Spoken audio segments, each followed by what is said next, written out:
না আমার ইমান আছে কিনা, আমার স্ত্রী হালাল আছে কিনা। যাক মাশাআল্লাহ, তিনি আমাকে নিয়ে বেশ চিন্তিত। না আমার ইমান আছে কিনা, আমার স্ত্রী হালাল আছে কিনা।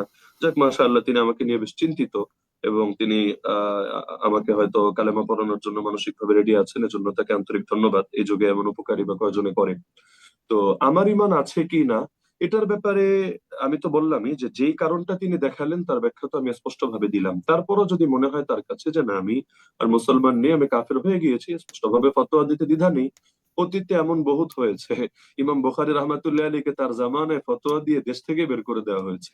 ইমাম ইবনে তাইমিয়াকে ফতোয়া দিয়ে জেলে এতবার ঢোকানো হয়েছে, আল্লাহর বান্দা লাশ হয়ে কারাগার থেকে বের হয়েছে। তো ফতোয়া তো রাজনৈতিক টুলস হিসাবে বহুত সময় ব্যবহার হয়। সম্প্রতি আমাদের সিলেটের এক মুফতি সাহেব ফতোয়া দিয়েছেন জামাত ইসলামী সহ সমস্ত এই জোটের দলগুলোকে ভোট দেওয়া হারাম। চরমোনাই জোট থেকে বের হলেও তাদেরকেও দেওয়া হারাম। শুধু তার যে একটা দল আছে যারা বিএনপির সঙ্গে জোটবদ্ধ, তাদেরকে দেওয়া হালাল। যদিও মজার বিষয়, তাদের দুই গ্রুপ মিলিয়ে পুরো বাংলাদেশে ক্যান্ডিডেট মাত্র 5 জন। তার মানে বাকি 295 আসনে কাকে ভোট দিয়ে ইমান বাঁচাবে? তার মানে বোঝাই যাচ্ছে যে এখানে যারা জাতীয়তাবাদের আকীদায় বিশ্বাসী তাদেরকে ভোট দিলেই এটা হালাল হবে। এমনকি শুনেছি, আল্লাহ ভালো জানেন, সেই মুফতি সাহেবের জামাই যারা লন্ডনে থাকেন, একজন জামাতে ইসলামী করেন, একজন খেলাফত মজলিস করেন।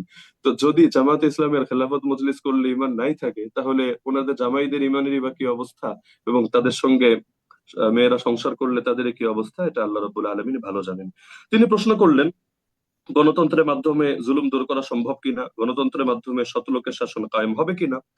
এগুলোর জবাব আমাকে জিজ্ঞেস না করে তিনি যেহেতু সগর্বে সবসময় পরিচয় দেন যে তিনি মাওলানা মামুনুল হক হাফিজাহুল্লাহ শাগরেদ, ওস্তাদের কাছে জিজ্ঞেস করলেই তো তিনি জানতে পারেন। এবং তিনি যেহেতু চরমনে সরাসরি না করলেও ইসলামী আন্দোলনকে অনেকটাই সমর্থন করেন, বা তাদের পক্ষ থেকে সমর্থিত বা তাদের সমর্থকরা তার আইডিতে ব্যাপকভাবে তাকে সমর্থন জুগিয়ে থাকে, যেভাবেই বলি না কেন তাদেরকে জিজ্ঞেস করলেই তো জানা যায়। এটা তো কোনো জামাতের ইস্যু না, এটা সব দলের কমন ইস্যু। আর বাস্তবতা হলো, আমি আগেও বলেছি এখনো বলছি চিরকাল বলবো, যে একটা পূর্ণাঙ্গ বিপ্লব ছাড়া এই জাতির মুক্তি নেই। আজকেও আমি একটা এই যে তার সাথে কথা শুরু হওয়ার সম্ভবত 14 মিনিট আগে হবে সর্বোচ্চ, আমি একটা ফেসবুকে পোস্ট করেছি যে বাংলাদেশে একটা ব্যাপক গণজাগরণ তৈরি হচ্ছে এবং এটা হবে। এখান থেকে একটা রেভলিউশন, এবং সেই রেভলিউশনটা ইসলাম পন্থা রেভলিউশন হবে ইনশাআল্লাহ। তো সর্বদাই আমি কথা বলি যে আমি বিশ্বাস করি, মনে প্রাণে বিশ্বাস করি, পূর্ণাঙ্গ একটা বিপ্লব জাস্ট সংস্কার না। সংস্কার মানে হলো আগেরটা ঠিক রেখে ওই কোথাও হালকা পাতলা একটু আকবর করলাম, একটু সংযোজন বিয়োজন পরিমার্জন করলাম, এটা না। আমি মনে করি একটা বিপ্লব, বিপ্লব মানেই হলো পুরোনোটাকে ডাস্টবিনে ছুঁড়ে ফেলা, নতুনটা সমাজের মধ্যে প্রতিষ্ঠা করা। যেই বিপ্লবের স্বপ্ন নিয়ে এবারের আন্দোলনও হয়েছিল, ফ্যাসিবাদ উৎখাত হয়েছিল, যদিও না বিপ্লবের সরকার হয়েছে না বিপ্লবের আশা পূর্ণ হয়েছে, অপূর্ণ রয়ে গেছে। এজন্য এটাকে আমরা গণ আন্দোলন বলি, বিপ্লবটা বলি না। তবে একটা বিপ্লব হবে, দুদিন আগে বা পরে সারা দেশে আমার আল্লাহ এই পরিবেশ করে দিবেন। ইমামরা বলতেন যে আল্লাহ যখন কোনো কিছু চান নিজেই সেটার উপায় উপকরণ তৈরি করে দেন। ইদা আরাদাল্লাহু শাইআন হাইয়া আলাহু আসবাবা। হ্যাঁ, আরেকটা পয়েন্ট তিনি বলেছেন যে আমার তো কারো কথার ব্যাখ্যা দেওয়ার প্রয়োজন নেই, বরঞ্চ কেউ আকাম করলে এটার দায় আমাকে কেন নিব। হ্যাঁ, কথা অবশ্যই সত্য, এই নীতিতে আমি বিশ্বাস করি। তিনি যে কয়েকজনের কথা কোট করলেন, এখানে জামাত ইসলামী করে এমন অনেকে অনেক কথাই বলতে পারে, সেগুলো আমাকে ডিফেন্ড করতে হবে এমন কোনো দায়, আটানা পয়সার দায় আমার নেই, এটা আমি কখনো করবো না। আমি তো সদা সর্বদাই সমালোচনা করে আসছি। আমার বাপ ভুল করলে আমি তারও সমালোচনা করব, এবং এতে আমি কোনো লজ্জাবোধ করবো না। কারণ আবু বকর রাদিয়াল্লাহু আনহু খলিফা হয়ে প্রথম খুতবার মধ্যে এই পয়েন্ট বলেছিলেন যে আমি যতক্ষণ সঠিক তোমরা আমাকে সাহায্য করবা, আইনুনি, আর যখন আমি ভুল পথে চলে যাব তোমরা আমাকে সোজা করে দিবা। তো যেই ভুল করবে, আমরা উস্তাদের ক্ষেত্রে এই নীতি আমরা মানি যে উস্তাদের ক্ষেত্রে জাল্লাতের ক্ষেত্রে কারো অনুসরণ হয় না। এজন্য দেওবন্দি ওলামায়ে কেরামও কখনো সৈয়দ তাইফা হাজী ইমদাদুল্লাহ মুহাজির মক্কি রাহমাতুল্লাহ আলাইহিকে অনুসরণ করতে গিয়ে তিনি যেভাবে মিলাদ কিয়াম করতেন, দেওবন্দিরা এটা করেন না কেন? তারা মনে করেন এটা তার একটা বিচ্ছিন্ন মত, যে ক্ষেত্রে তিনি অনুসরণীয় না। এরকম প্রত্যেকেরই বিচ্ছিন্ন কিছু মত থাকে, কার নাই, কোন আলেমের নাই। এজন্য তো ইমামরা ফতোয়া পড়তে গেলে আমাদেরকে এই মূলনীতি শুরুতেই শেখানো হয় যে কেউ যদি বেছে বেছে ইমামদের, বড় বড় ইমামদেরও বিচ্ছিন্ন মত অনুসরণ করতে শুরু করে, সে কখনোই হকের উপর থাকতে পারবে না। কিন্তু তিনি যে প্রসঙ্গটা টানলেন, যে শফিক সাহেব নাকি বলেছেন আমির হুম। জামাত যে তিনি ক্ষমতায় গেলে শরিয়া কায়েম করবেন না, এই কথাটা তিনি কোথায় বলেছেন? আদৌ যদি বলে থাকেন তাহলে তিনি এটা ভিডিও প্লে করে আমাদেরকে শোনাতে পারেন। হ্যাঁ, আমি নিজেও যোগদান যেহেতু আমির জামাতের হাতেই হয়েছে, ওই সময়ও তার সাথে আমার এটা আলাপ হয়েছে। তিনি কেঁদে ফেলেছিলেন। তিনি বললেন যে ইসলামী আন্দোলনের ভাইয়েরা, আমাদের থেকে আলাদা হয়েছে, যাক এটা তাদের পলিটিক্যাল ডিসিশন। এবং পীর সাহেবের প্রতি আমি সর্বদা শ্রদ্ধা রাখবো, কারণ ঐক্যের এই ডাকটা মহাসম্মেলনে লাখো জনতার সামনে প্রথমে তিনি দিয়েছিলেন। তো যারা আমার উপর কখনো এক পয়সা অথবা কোনো সামান্যতম কোনো অনুগ্রহ করে, আমি এটা চিরকাল কৃতজ্ঞ থাকি, চিরকাল স্মরণ রাখি। কিন্তু তিনি বললেন যে তাদের এক কেন্দ্রীয় নেতা, তিনি যে সম্মেলনে বললেন যে জামাত থেকে আলাদা হয়েছি কারণ তারা বলেছে ক্ষমতায় গেলে শরিয়া আইন কায়েম করবে না, তাদের আমির এই টাইপের কথা বলেছে। তিনি কেঁদে ফেলে বললেন যে একটাবার আমাকে অন্তত একটা ফোন দিত, এতদিন একসাথে আসা বসা ঘনিষ্ঠতা, একটাবার ফোন দিয়ে তারা নিশ্চিত হতো। যদি আমার মুখ থেকে এমন কথা বের হতো, আমি ক্ষমা চেয়ে নিতাম। আমি এখনো মরে যাইনি, আমি জাতির সামনে এটার জন্য প্রকাশ্যে ভুল স্বীকার করতাম, যদি আমার এটা স্লিপ অফ টাং হয়েও থাকে। আর যদি আমি এটা না বলি, তারা এটা ক্লিয়ার হতো। কিন্তু এটা না করে তারা যে কথাটা বললো, এটা দুঃখ করে তিনি কেঁদে ফেললেন। তারপর আমি মনে করি যে এটা শুধু আমিরে জামাত বলে কথা না, সকলে মিলেও যদি ঘোষণা দেন যে জি। আমরা শরিয়া কায়েম করব না, তাহলে এটার সঙ্গে কেউ একমত হবে না। হ্যাঁ, এবং শরিয়া বলতে যদি এখানে শব্দের মারপ্যাচ খেলে, ওই যে বারবার বলছেন যে আল্লাহর আইন চাই, তারা তো বলছে, কিন্তু শরিয়া শব্দটা কেন বলছে না? তো এখানে বুঝতে হবে যে এখানে শব্দ নিয়েই একটা, এই জামানায় যে পলিটিক্স, এখন পলিটিক্সই হলো ন্যারেটিভের পলিটিক্স আর শব্দের পলিটিক্স। বিগত আমলে এক জঙ্গি ট্যাগ দিয়ে কি পরিমাণ রাজনীতি করলো আওয়ামী লীগ, শুধু জঙ্গি ট্যাগ, মানে কাউকে হত্যার জন্য কিছু লাগবে না, খালি শব্দ একটা লাগিয়ে দিলেই চলবে। তো অনেক সময় এমন হয় আপনার বৃহৎ কাজ নষ্ট হবে জাস্ট একটা শব্দের জন্য। তো সাগর ভাই, শেষ পয়েন্টটা আমি শেষ করি।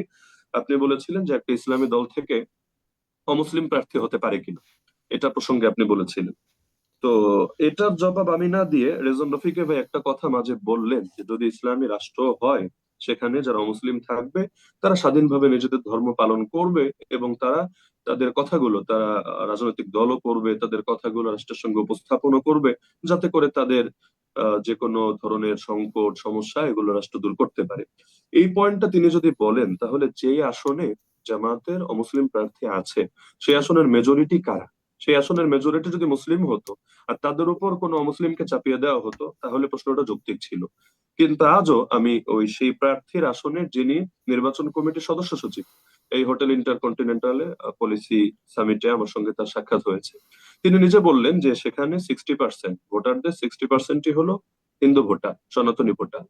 তো তাদের প্রতিনিধি যেহেতু তিনি হচ্ছেন, ম্যাক্সিমামই যেখানে অমুসলিম, অর্থাৎ একটা নির্দিষ্ট ধর্মের অনুসারী, তাহলে সেখানে তাদের প্রতিনিধি হতে বাধা কোথায়? এবং তিনি যে প্রতিনিধি হচ্ছেন জামাতের পক্ষ থেকে, জামাতের যে মূলনীতিগুলো আছে, গঠনতান্ত্রিক যে ধারাগুলো আছে, এর সঙ্গে একমত হয়েই তো তাকে হতে হবে, এর বাইরে তো না।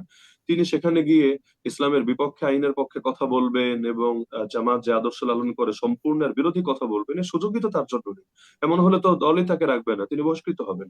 তো তিনি তার যারা বাংলাদেশে সংখ্যালঘু জাতি আছে তাদের প্রতিনিধিত্ব করবেন, তাদের কথাগুলো তুলে ধরবেন।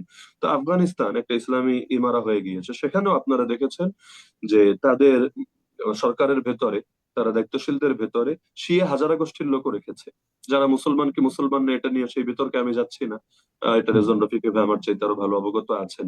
এরকম গোষ্ঠী যাদেরকে অনেকে মুসলমান মনে করে না, তাদের প্রতিনিধি ইসলামী ইমারা আফগানিস্তানের ভেতরেও তারা ক্ষমতায় রেখেছেন। তাহলে কি বোঝা গেল যে প্রতিনিধি থাকা এটা দূষণীয় কিছু না। এবং তিনি যখন একটা ইসলামী সংগঠন থেকে প্রতিনিধিত্ব করছেন, এটা তো আরো ভালো, কারণ তিনি এর ভ্যালুস, এর আহ ভিশন, মিশন এগুলোর সাথে একমত হয়েই তো তিনি।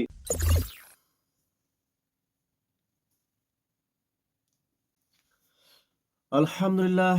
আলহামদুলিল্লাহ, আপনারা অবশ্যই শুনেছেন গুরুত্বপূর্ণ বিষয়। তো নিঃসন্দেহে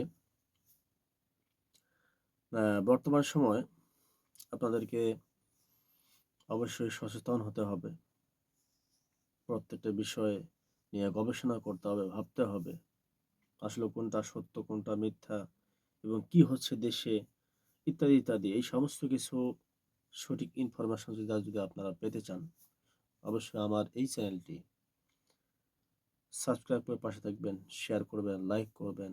আপনাদের শেয়ার, লাইক করা এটা আমাদের জন্য একটা উৎসাহের বিষয়।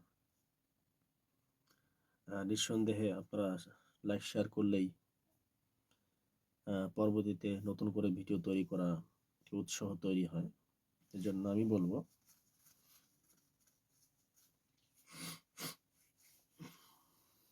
আপনারা একটু কষ্ট করে হলেও লাইক শেয়ার করবেন। তো ঠিক আছে, আশা করি আপনারা বুঝতে পারছেন। ভালো থাকবেন। এই ভিডিওটি